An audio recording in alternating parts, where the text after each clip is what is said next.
Bien, bien, pues estamos ya listos, así es que doy la bienvenida a mis compañeros, que está ahí ya José Reveles. Pepe, buenas tardes. Muy buenas tardes, Julio, a toda la mesa, un gusto estar con ustedes. Gracias, igualmente. Ricardo Ravelo, buenas tardes. Hola Julio, buenas tardes. Como siempre, un gusto estar aquí contigo en la mesa. Saludo a Pepe Reveles y a Víctor y al público que nos está sintonizando. Gracias. Víctor Ronquillo, buenas tardes. Hola, ¿qué tal? Pues saludo con mucho cariño a Pepe Reveles, maestro, como he dicho, mío en muchos sentidos, a mi colega Ricardo Ravelo y a ti, Julio, como siempre, y al público que nos escucha. Gracias. Hoy por motivo de un viaje aéreo en el cual tal vez todavía venga nuestra compañera Guadalupe Correa Cabrera, no pudo estar con nosotros, le enviamos un saludo y el deseo de que tenga un buen aterrizaje y una buena estancia hacia donde se dirige. Pepe Reveles, Pepe, ¿cómo ves el caso de Tamaulipas, los coletazos que está dando Cabeza de Vaca, las acusaciones contra algunos personajes, presidentes municipales, líderes sindicales? ¿Cómo ves Tamaulipas rumbo a la elección de este domingo? Reveles, por favor. Muy buenas tardes. Parece que esta decisión última de la Suprema Corte le dio un pequeño respiro en el sentido de que no va a estar presionado el día de la elección. Quién sabe qué vaya a pasar después, el pronóstico es reservado. Yo siento que va a librar estas acusaciones tan terribles, particularmente la que tiene que ver con el desafuero, se irán a largo plazo las relativas a delincuencia organizada, lavado de dinero, etcétera. Pero bueno, por el momento creo que le dan este respiro en las elecciones, le dan una cierta libertad de movimiento, vamos a decir, en la medida en que sigue siendo el gobernador sin mayores adjetivos y que podrá manipular pues todos sus controles, todos sus resortes para una elección que de todas maneras no se ve fácil para él, porque el favorito en este caso viene siendo Morena. Entonces, creo que sí, la Suprema Corte le dio una buena noticia momentánea, pero que 3, 4 días después de la elección podrá cambiar de giro. Creo que Tamaulipas no deja de ser un estado en el que la delincuencia organizada tiene muchísima injerencia, sobre todo en los municipios, ha presionado demasiado y para la gubernatura no está lejos de lo mismo, ¿no? Entonces, creo que eh, va, va a tener una mala noticia electoral este actual gobierno del Partido Acción Nacional y el pronóstico es reservado a partir de, la, de la siguiente semana.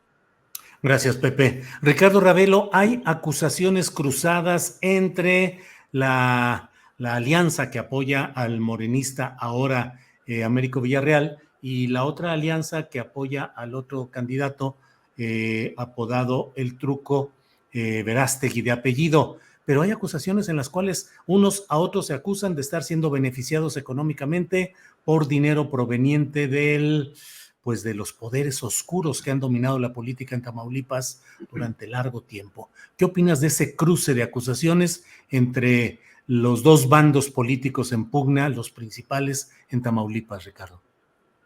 Mira, es un tema bastante polémico, primero que nada porque Tamaulipas tiene una larga historia en la que, digamos, el crimen organizado ha financiado a los candidatos a gobernador, alcaldes, diputados, desde hace mucho tiempo.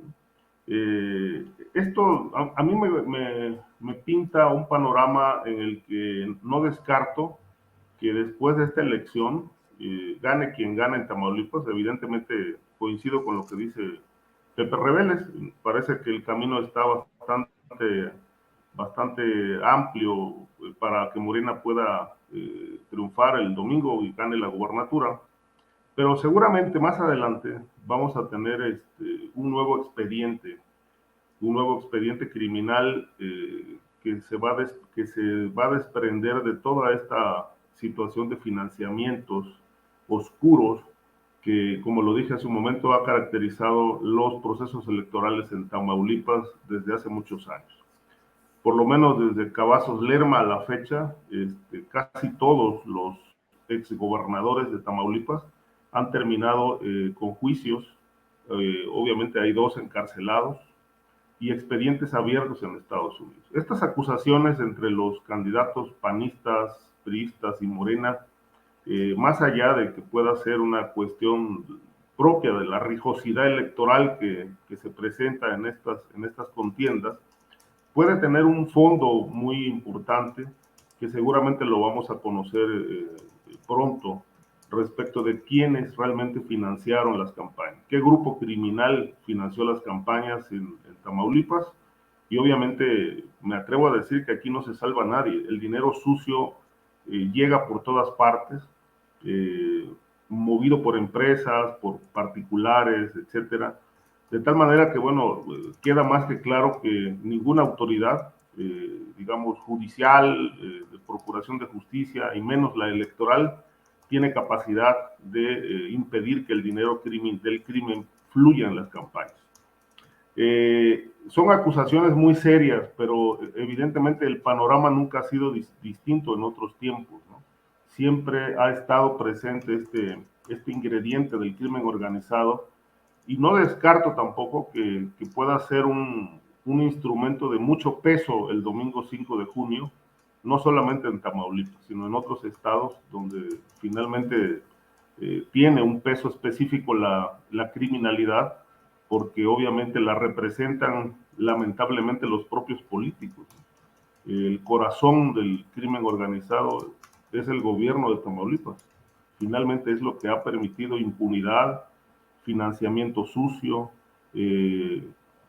manejos de negocios turbios, de tal suerte que, bueno, pues creo que evidentemente esta decisión que tomó la Corte le da un respiro a Cabeza de Vaca, probablemente la libre, como dijo Pepe, pero falta ver qué va a pasar en Estados Unidos con el expediente que tiene abierto allá por los mismos delitos, ¿no? Que es lavado de dinero, financiamiento del crimen organizado, porque hay que decir que a Cabeza de Vaca lo ha financiado el crimen desde que fue alcalde de Matamoros, de Reynosa, creo, algo así.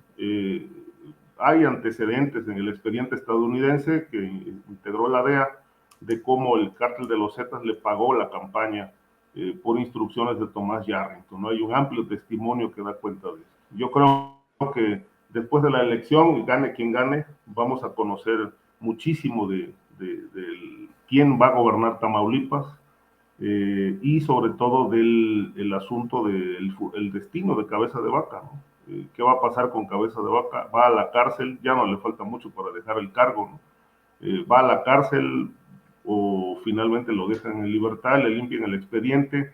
En fin, no sé, ahí huele a negociación, probablemente le van a amarrar las manos para que no haya aparentemente fraudes, pero sin duda que va a ser un capítulo todavía bastante largo que vamos a ver.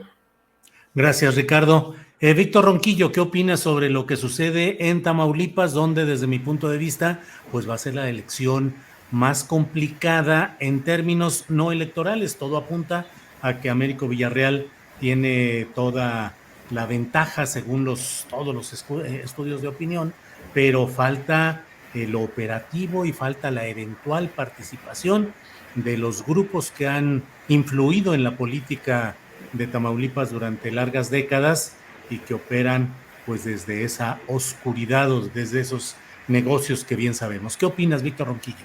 Bueno, yo creo que hay que tomar en cuenta varias cosas y cito yo algunos elementos que me parece que hay que poner sobre la mesa, ¿no? Uno de ellos es que sin duda esta elección sí puede considerarse una elección de alto riesgo, ¿no? No hay duda de que lo que ha acontecido previo a los comicios ha sido una situación que cada vez se ha vuelto más tensa, ¿no?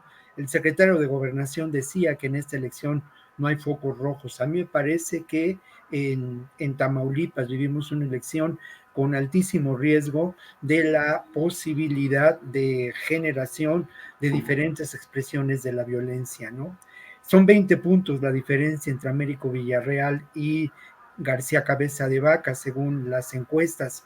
A mí me parece que la única alternativa que tiene García Cabeza de Vaca para mantener la hegemonía de su proyecto, que es un proyecto singularmente corrupto, un imperio económico logrado a través del lavado de dinero, del uso faccioso del poder político, y curiosamente no es un imperio en donde esté, por lo menos de acuerdo a las acusaciones y a lo que conocemos públicamente, más allá de diferentes pues informaciones periodísticas que no aportan pruebas sustanciales. No sabemos de sus nexos, no hay denuncias formales de sus nexos, de los nexos de García Cabeza de Vaca con el crimen organizado.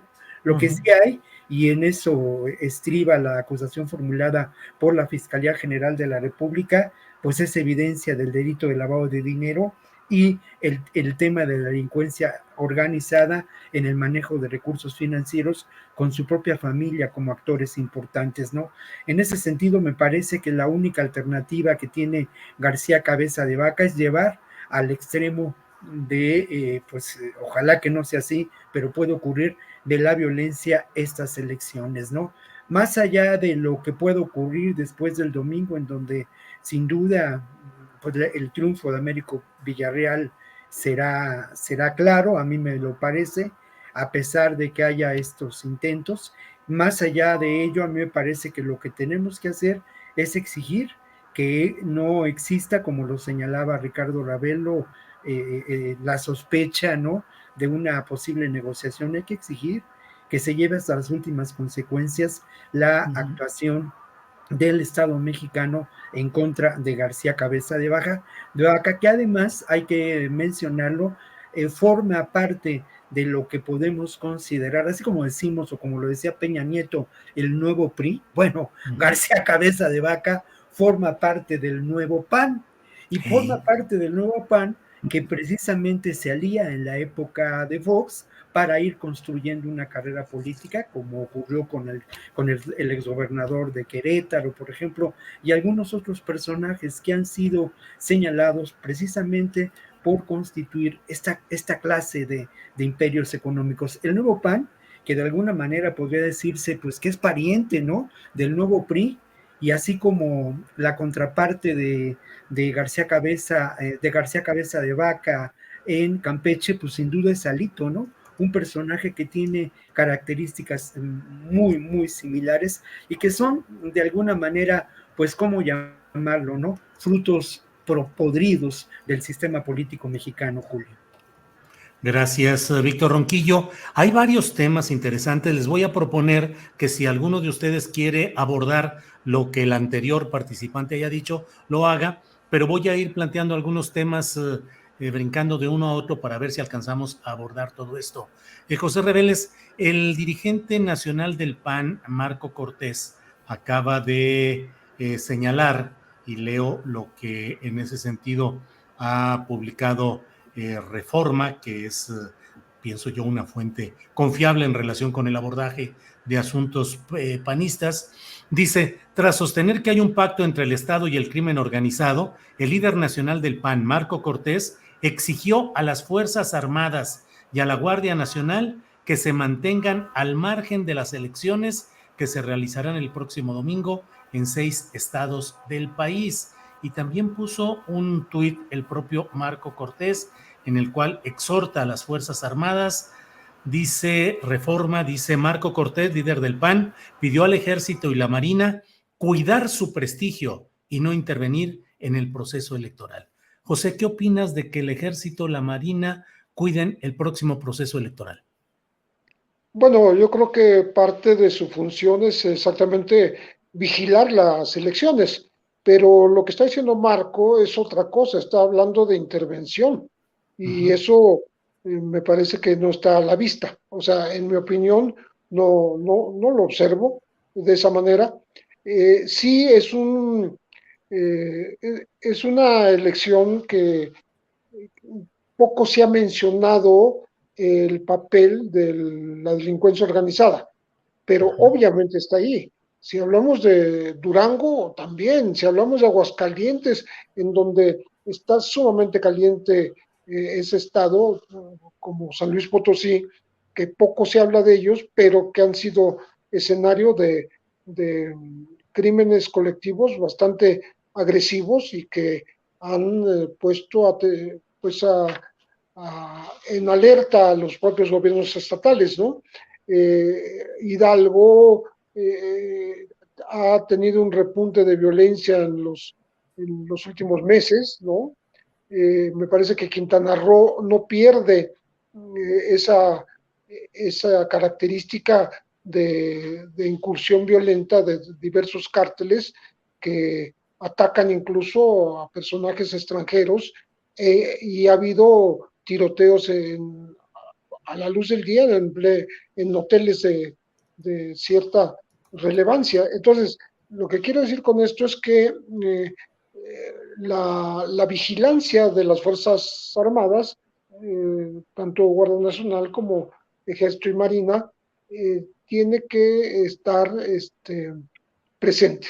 O sea, no tiene por qué hacerse a un lado y no veo yo, repito, como una intervención, una injerencia pues en las urnas, como sí me tocó ver hace muchos años en Yucatán, cuando en la época dorada del PRI, como el ejército se llevaba las urnas en camiones verdes de las propias Fuerzas Armadas, simplemente se las llevaba y acarreaba campesinos que iban casilla por casilla robándose estos elementos electorales, ¿no? Eso no va a pasar, ¿no?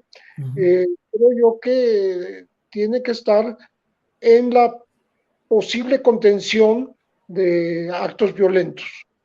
Tampoco veo que estén amenazando con actos violentos. Lo que veo sí es la injerencia de dineros de la delincuencia organizada para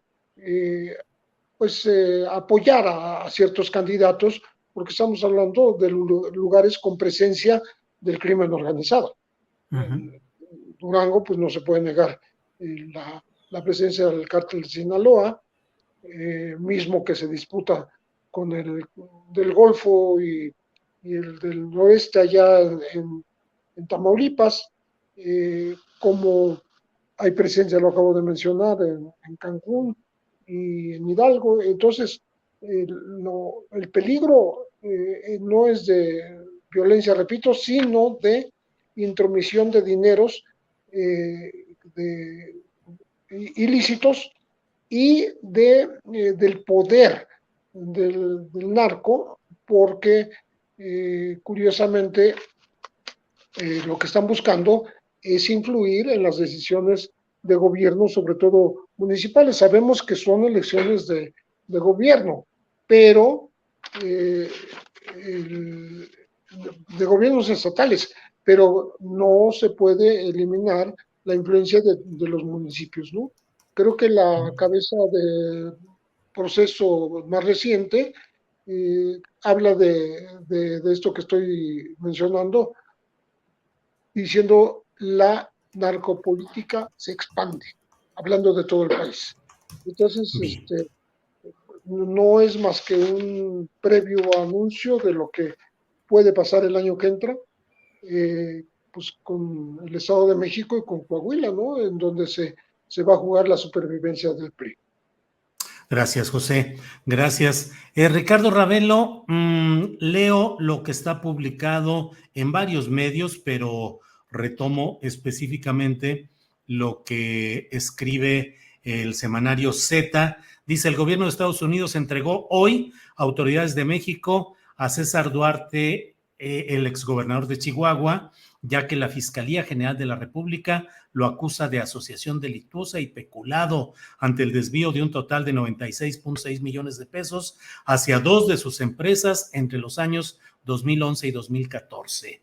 Ricardo, entrevisté hace días, el martes, si no me equivoco, a los compañeros periodistas que escribieron este caso Viuda Negra, que en esencia se refiere a la operación Zafiro y a otras operaciones en las que hubo un saqueo del dinero público para fines electorales de campañas priistas y de corrupción.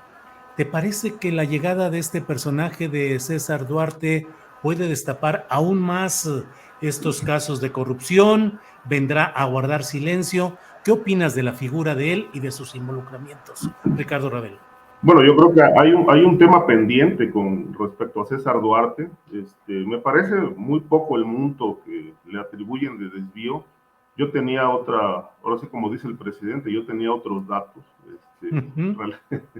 en relación con César Duarte, porque además hay que recordar que él con dinero público incluso fundó un banco de su propiedad. Sí. Y hay por ahí un amplio expediente relacionado con el desvío multimillonario del erario público para constituir este banco que es propiedad de él.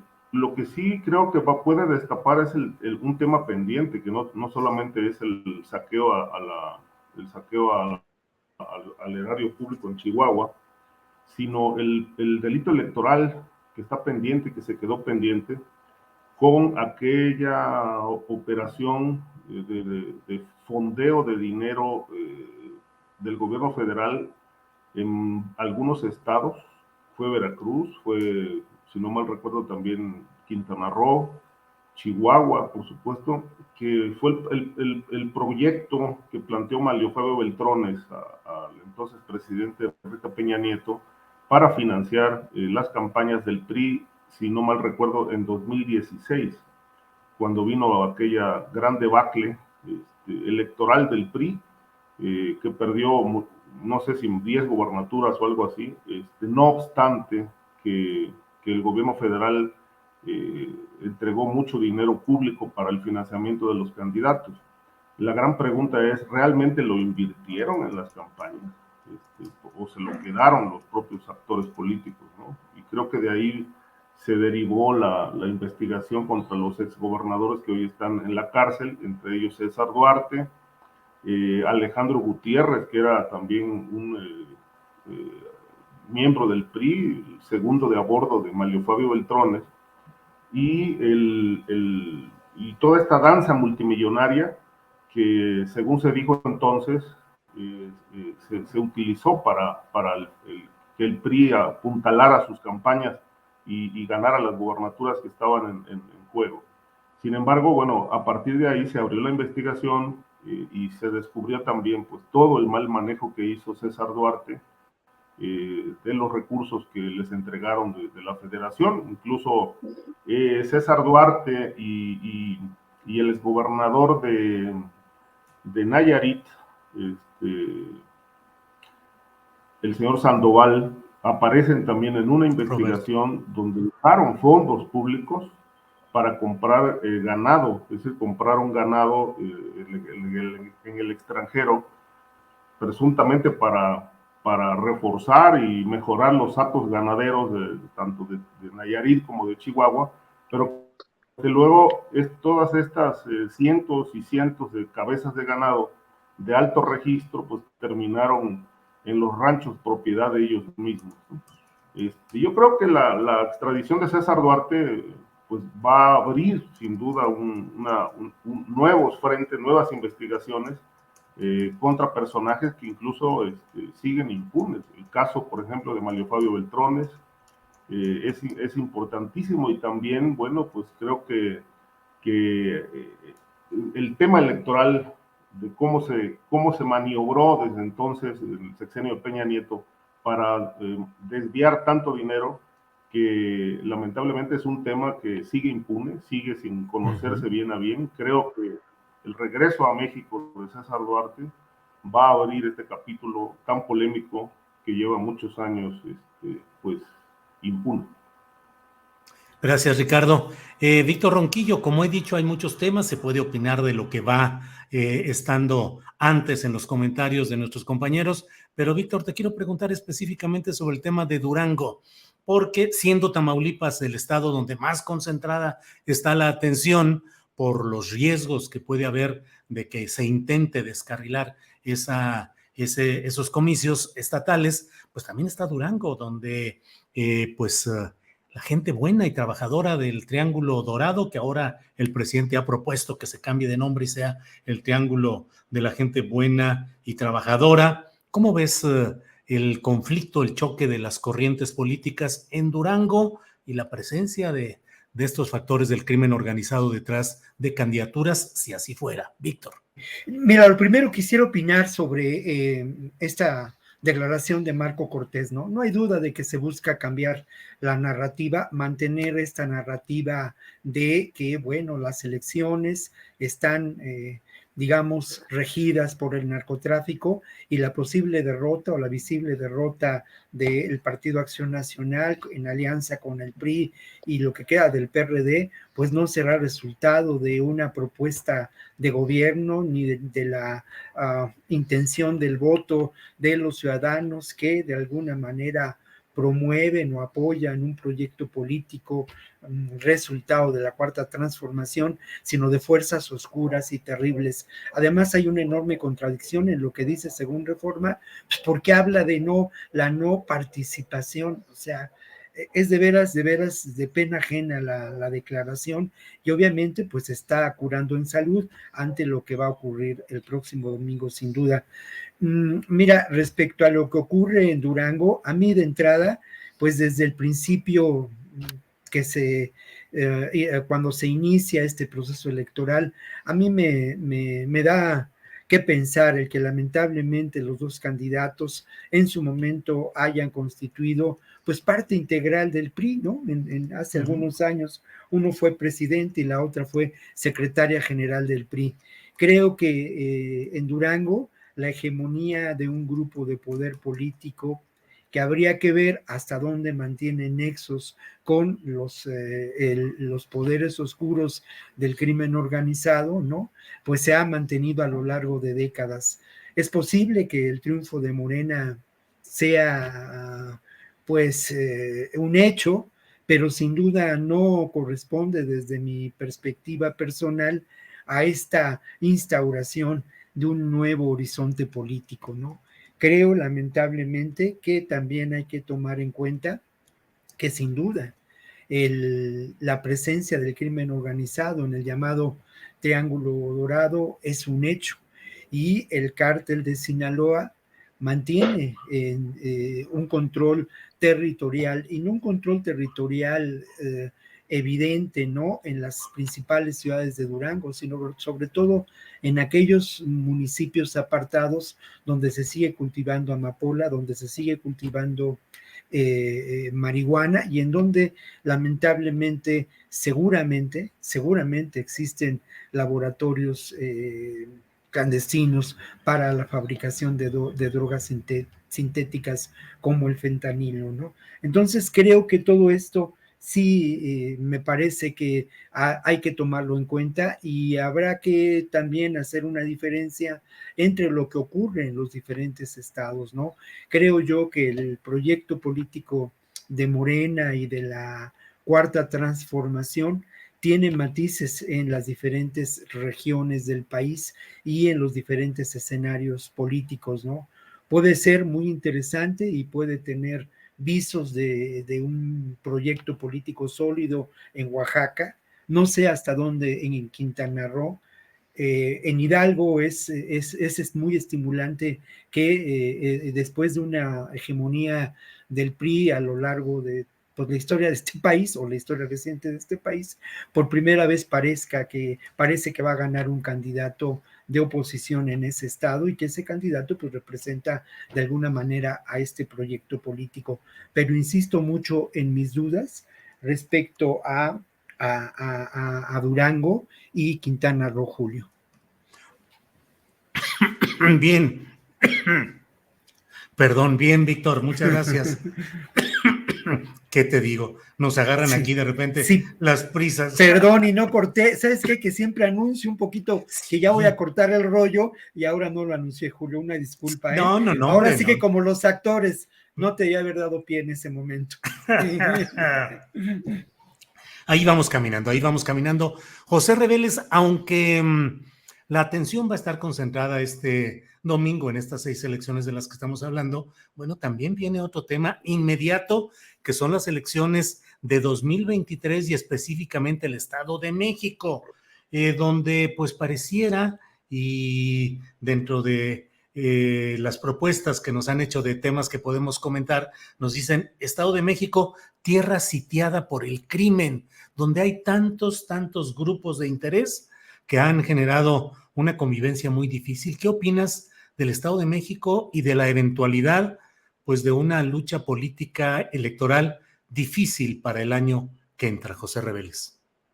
Bueno, bastante difícil porque ya los antecedentes marcan las tendencias, ¿no? Hay 3 presidentes municipales asesinados ahí en la parte sur del Estado de México, como en Tejupilco, en Sultepec, se han dado desplantes muy, eh, pues, como retadores por parte de la delincuencia organizada, ¿no? Como hay desplazados, cómo está la disputa entre los grupos que quieren la hegemonía en esta zona muy importante, que, pues que tiene, ha tenido presencia tanto de los Zetas como de la familia michoacana, y que ahora se anuncia que va a haber una embestida fuerte por parte del cártel Jalisco Nueva Generación. Estamos hablando de todo lo que es Tlatlaya, Luvianos, Tejupilco, Iztapan de la Sal, Temascaltepec, Zacualpan,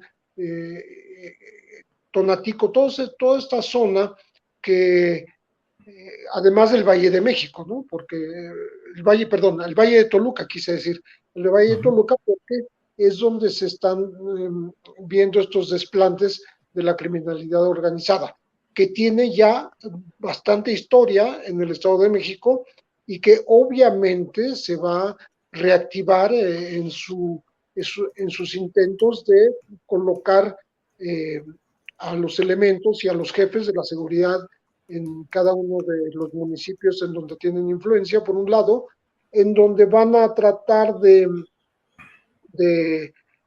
comprar a los candidatos, y a los que no se plieguen, pues a liquidarlos o a tosigarlos o a presionarlos para que renuncien a esas candidaturas, como ya se dio en las elecciones anteriores, en 2018, y se va a ver también cómo van a tratar de apoderarse de la obra pública, porque parte de la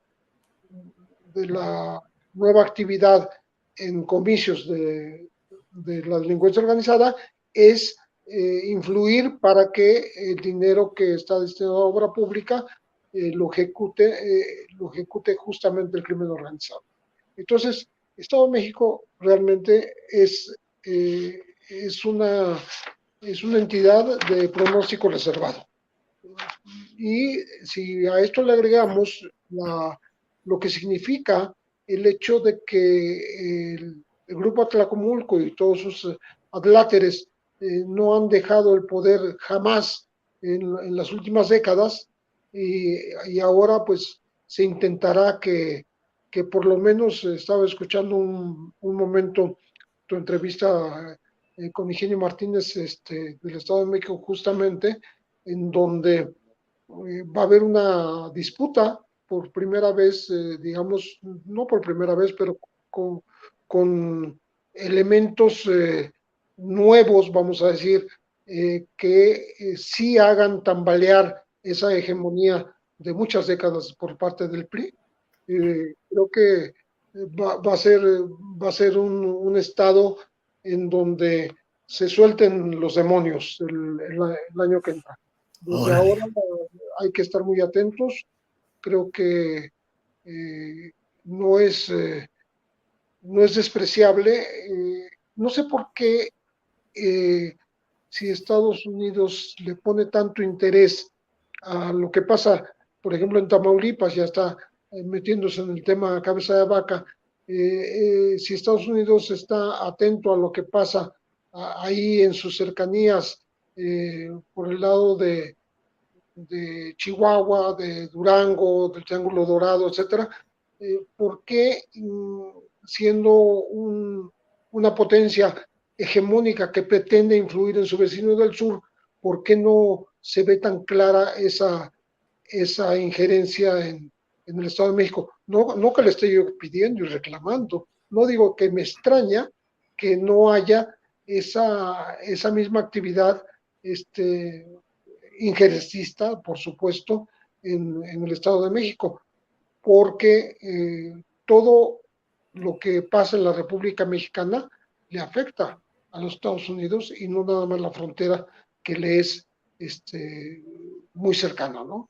Entonces, creo que vamos a ver, ya estamos adelantándonos, pero creo que vamos a ver en el 2023 una disputa bastante complicada, porque no es nada más electoral, Sí. es el poderío de la delincuencia organizada en las cercanías, en los alrededores de la capital del país.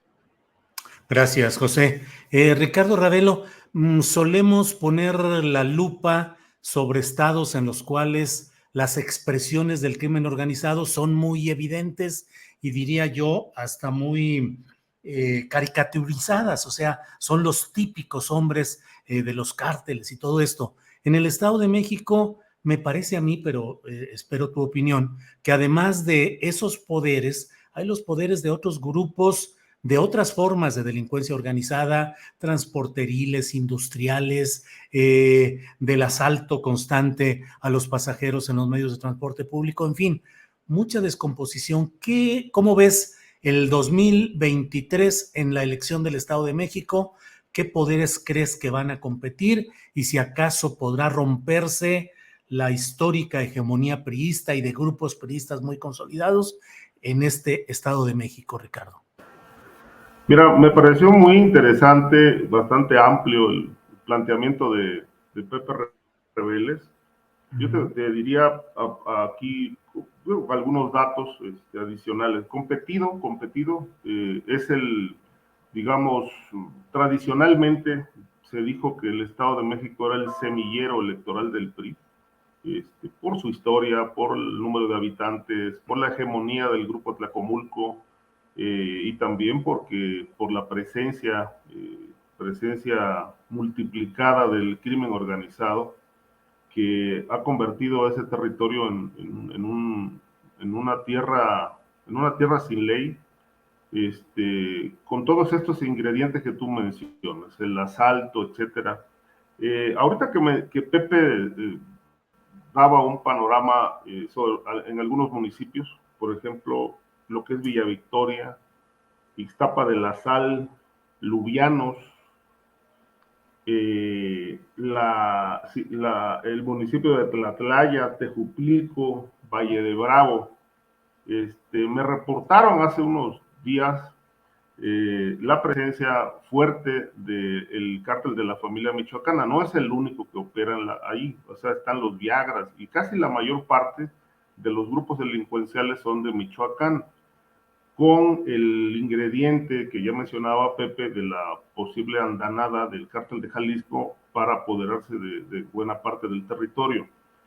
Pero lo que reportan recientemente es cómo se ha ido agudizando la situación de inseguridad en estos municipios, donde, por ejemplo, la libertad que tienen los cárteles es de tal magnitud que incluso en estos municipios imponen el precio de los productos que la gente consume en carnicerías, mercados, tiendas de abarrotes. Ellos van digamos, hablan con los dueños y les dicen que los precios deben de subirse, deben de aumentarse, porque de esa manera ellos garantizan también que les pagan el llamado derecho de piso. Se reportaban, por ejemplo, en Lubianos el cierre de 6 tortillerías del pueblo porque se quedaron sin gas, precisamente porque las 2 empresas gaseras ya les aumentaron la cuota y se han robado pipas de gas, y hay una escasez de gas, y obviamente también les imponen que el gas se venda más caro para que la empresa pueda pagarles también el piso a estas organizaciones. Entonces, aquí hay una colusión impresionante entre el crimen organizado, autoridades municipales y obviamente las policías. Las policías juegan un papel clave en todo este manejo de la delincuencia y obviamente con una total impunidad. Ahora, respecto de lo que viene en la elección, no va a ser fácil porque aquí el PRI es más o menos una situación muy parecida a lo que tú decías, Julio, respecto de la presencia del crimen en el Estado de México. Es muy parecido a Tamaulipas, Durango. Es decir, es un fenómeno que se ha repetido a lo largo y ancho del país, en algunos estados con mayor virulencia, mayor violencia, en otros no tanto, pero hoy el Estado de México tiene los focos rojos precisamente por este desplazamiento impune de la delincuencia, y un gobierno, el gobierno del Estado, que encabeza Alfredo del Mazo, que ya por omisión, por incapacidad o por corrupción, ha dejado que el crimen organizado florezca en el Estado de México con todas estas agravantes, ¿no? Donde ya la gente está siendo afectada directamente con los secuestros, el cobro de piso, los levantones, las extorsiones, etc. Entonces, este territorio está plagado de criminalidad y obviamente creo que es un reflejo también, esta situación social descompuesta, es un reflejo del nivel de corrupción que priva en la cabeza de la estructura del poder político en esa entidad. Gracias, Ricardo. Víctor Ronquillo, el mismo tema, Estado de México, un espacio, pues, como se ha dicho aquí, tierra sitiada por el crimen, Víctor Ronquillo. Apartarme un poco de el, ay, perdón, ¿no? Sí, ya estás. Sí, yo quisiera apartarme un poco de lo que han dicho mis respetados colegas, a los dos saben muy bien que lo respeto, pero creo que tenemos que mirar las cosas desde distintas perspectivas. Estoy de acuerdo en esta aproximación que han hecho ellos de manera general.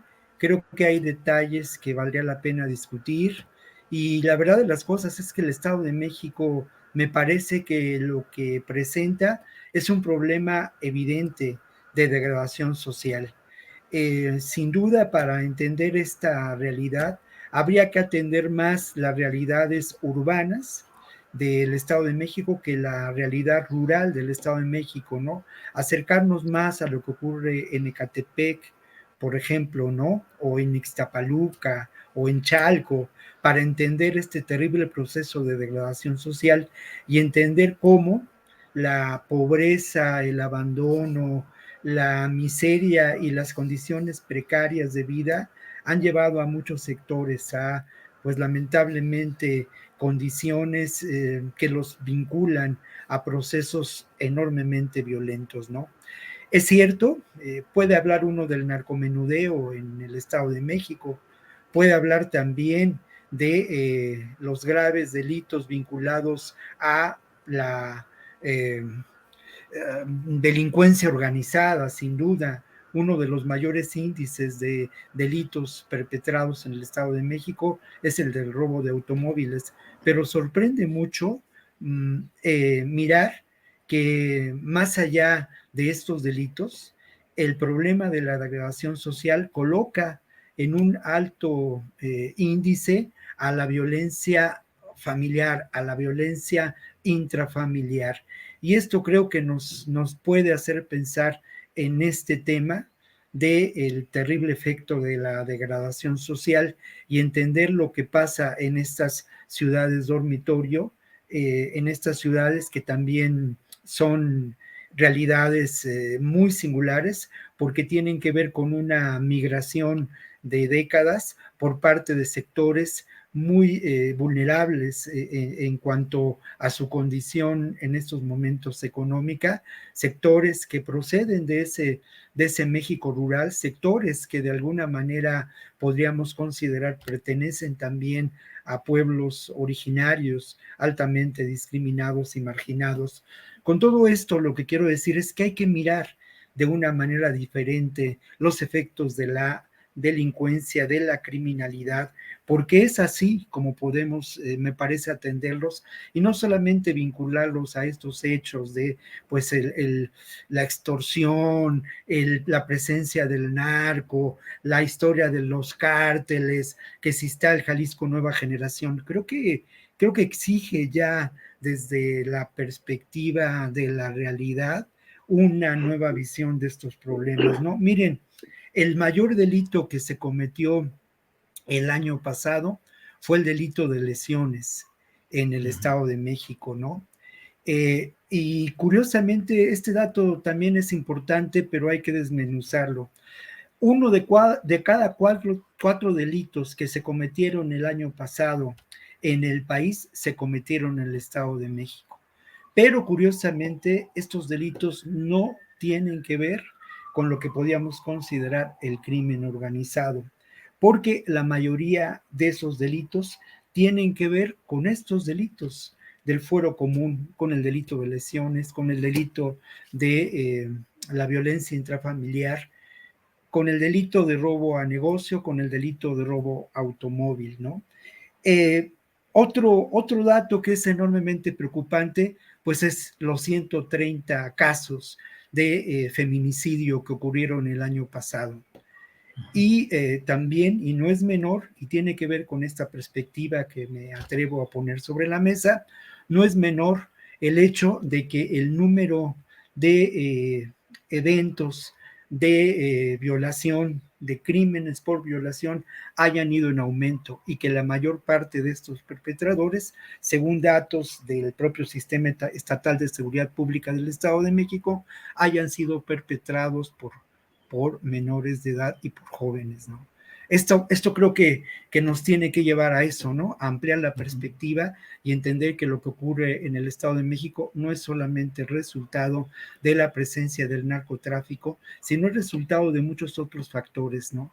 Y que tienen que ver sin duda con una terrible degradación social y una creciente impunidad en los delitos. Bien, Víctor, muchas gracias. Son las 2 de la tarde con 52 minutos. Estamos ya a los postres de esta transmisión. Así es que los invito a que hagan el comentario postrero que crean conveniente del tema que ustedes deseen. Pepe Reveles, postrecito, por favor. Sí, me gustaría, además de manifestar que estoy totalmente de acuerdo con lo que dice Víctor, me parece que hay otro ingrediente del Estado de México, por ser uno de los bastiones del PRI durante tanto tiempo, que hay una enorme concentración de riqueza. De ahí han salido muchos millonarios que han estado pegados a los gobiernos, porque hay que recordar cómo los grupos del poder económico incluso se dieron el lujo de regalarle un rancho, por ejemplo, a José López Portillo, ahí en Tenancingo, en donde él confesó, después de renunciar a ese regalo, a esa donación, confesó que le hubiera gustado pasar ahí los últimos días de su existencia, ¿no? De ese tamaño es la relación entre el poder político y el poder económico. Recordemos nada más la trayectoria de la familia Hank, desde el profesor Carlos Hank González, que decía que un político pobre era un pobre político, y cuya descendencia también ha manifestado expresiones de este tipo, siempre en apego al Partido Revolucionario Institucional y siempre en el crecimiento de su poderío económico. Entonces creo que la concentración de la riqueza es lo que choca muchísimo con esta concentración de millones de personas en situación de carencia económica, como es el caso de dos municipios nada más, para citar Ecatepec y Ciudad de Nezahualcóyotl. Entonces, creo que ese es el otro elemento, ¿no? Que ha contribuido a que durante tantas décadas haya habido esta hegemonía priista que esperemos que el año que entra se termine definitivamente. Gracias, José Reveles. A quienes nos siguen en este programa, les recuerdo que terminando esta mesa vamos a entrar con el diputado federal de Morena por Chiapas, Joaquín Cebadúa Alba, quien nos va a hablar acerca de lo que él conoció relacionado con Max Kaiser, este personaje que fue funcionario contralor interno, tuvo cargos públicos y bueno, nos va a hablar acerca de los desvíos de millones de pesos en este tema. Ya hablaremos con Joaquín Cebadúa terminando esta mesa. Ricardo Ravelo, a los postres, tú nos dirás lo que quieras agregar. Por favor, Ricardo. Sí, Julio. Hace un momento Pepe citó la cabeza de la revista Proceso de esta semana que dice algo así como la narcopolítica en expansión. En efecto, y no solamente en expansión, sino totalmente impune.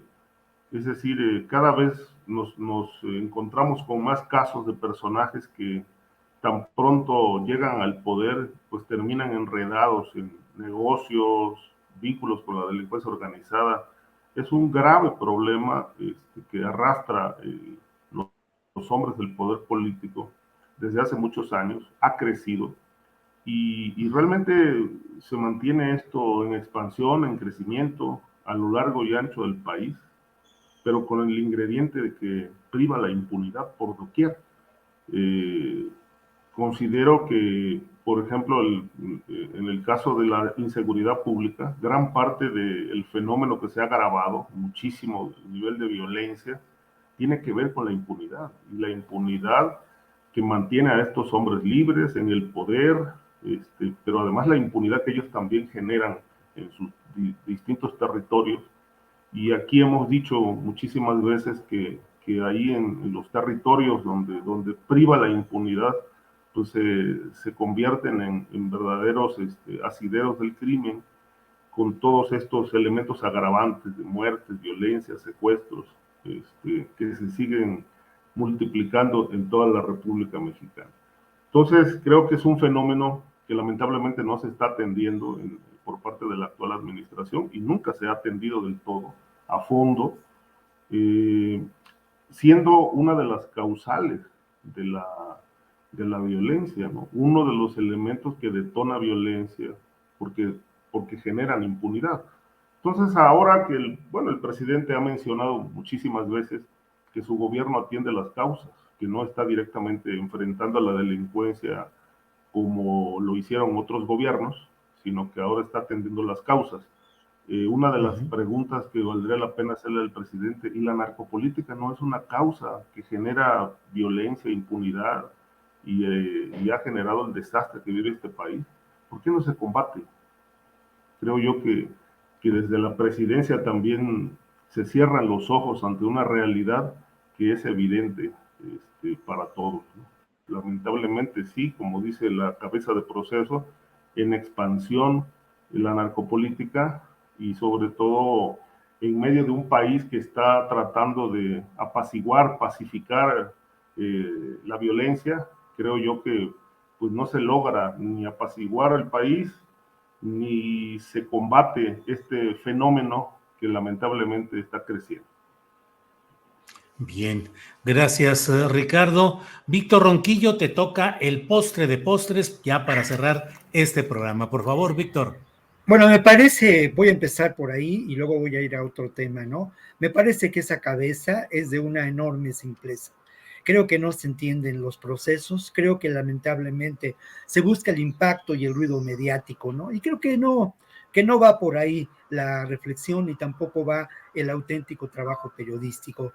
Pero yo voy a cambiar de canal, sinceramente, ¿no? Y voy a cambiar de canal y voy a dar una buena noticia, porque, mira, hay que insistir en el factor esperanza, en el factor de construcción, de alternativas y salidas. La semana pasada no estuve aquí con ustedes porque estuve realizando un viaje por demás interesante en la zona de los Altos de Chiapas. Un viaje que no tuvo que ver en primera instancia con documentar la violencia, aunque es inevitable, ni tampoco tuvo que ver con documentar la realidad de lo que puede considerarse la construcción de la esperanza a través del zapatismo. Pero encontré noticias que a mí me parecen muy alentadoras. Conocí a un grupo de jóvenes que realizaron un video documental, una película que ha recibido varios premios, jóvenes Rotziles de San Andrés Larraíza, que documentan una realidad que es desconocida para muchos de nosotros, ¿no? La realidad del suicidio, la realidad de las adicciones en este lugar, en este poblado de los Altos de Chiapas, donde además se firmaron los inacabados y los no concertados ni no realizados acuerdos de paz en esos años del 97. Bueno, el documental se llama Kush Lehal, está dirigido por una compañera alemana, Elke Frank, pero la realización, la participación, la producción, la fotografía es de estos jóvenes. Es una gran noticia que estos jóvenes tzotziles se apropien de las herramientas del cine y construyan esperanza, primero para ellos mismos y luego para los suyos. Vientos Culturales es una organización política que tiene incidencia muy importante. Hay alrededor de 200 escuelas a las que se ha llevado esta película y esto también es importante mencionarlo porque la producción de la película se logró gracias a que este grupo de jóvenes tzotziles, integrantes de esta organización, junto con Elke Frank de Vientos Culturales, logró un premio en Japón y con eso financiaron la realización de esta interesante película. Se puede buscar y se puede consultar en Facebook y nosotros pronto por allá en el espacio de Canal 21 que construimos tendremos ocasión de presentar este interesante documental. Bien, pues bueno, la verdad, muchas gracias por esta plática que estuvo movida, diversa, que abordamos varios temas. Así es que, José Reveles, como siempre, muy agradecidos. Buenas tardes, Pepe. Gracias, Ricardo, Víctor, Julio. Gracias, hasta luego. Ricardo Ravelo, gracias y buenas tardes. Gracias, Julio. Buenas tardes. Siempre un placer aquí estar en esta mesa de discusión. Un saludo a Pepe, a Víctor. Que tengan buen fin de semana. Gracias. Víctor Ronquillo, gracias y buenas tardes. Muchas gracias a los colegas y a Julio y obviamente al público que nos ha escuchado y también a la producción del programa. Muchas gracias.